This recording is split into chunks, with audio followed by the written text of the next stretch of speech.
Once a nation of free men and women has now turned into a nation idolizing dictators. Once able to speak freely has now turned into retaliation for speaking words that do not line up with their beliefs. Has fear, anxiety, doubt, depression, anger, mental instability become the attributes that describes the character of this nation?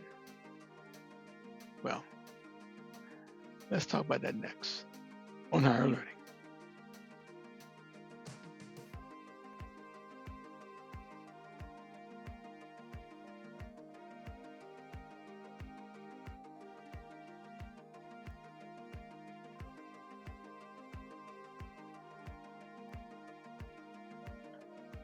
I believe we're living in the times that is reminiscent of 2 Timothy chapter 3, where Paul tells Timothy that in the last days there will be difficult times, for people will love only themselves and their money.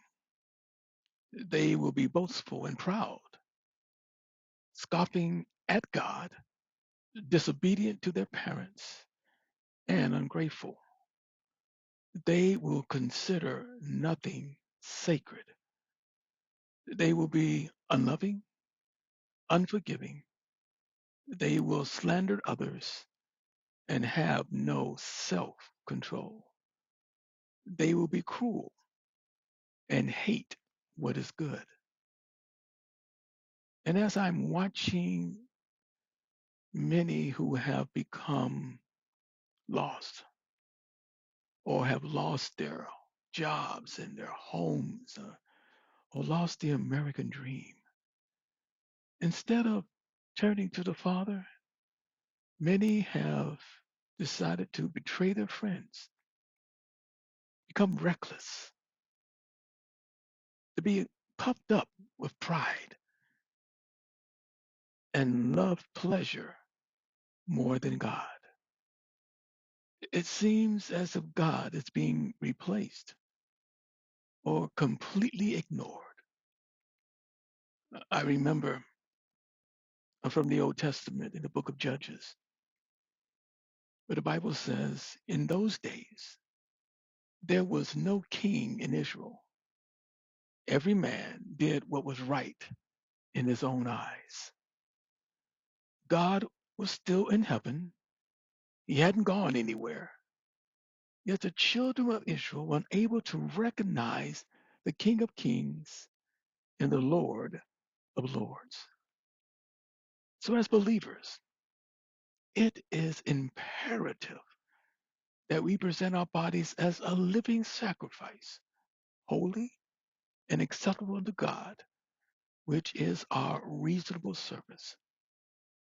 And we must not become conformed to this world, but we must be transformed by the renewing of our minds, that we may prove what is the good and acceptable and perfect will of God. The nation must see Christ in us. They must hear Christ's words in us, and our actions must resemble that of Jesus Christ, who resides in us. And as Paul told Timothy, but we must remain faithful to the things we have been taught because we know they are true.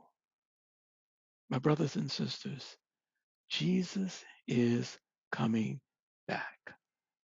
So we must be patient. And as we wait for the Lord's return, we know that it's going to be all right because the coming of the Lord is near. So let us be steadfast, unmovable, always abounding in the work of the Lord, and allow our work to be seen by this crazy, dark world. And prayerfully, something that we do will be able to help people to realize that, yes, there is a God in heaven and he's coming back soon. My brothers and sisters, be blessed.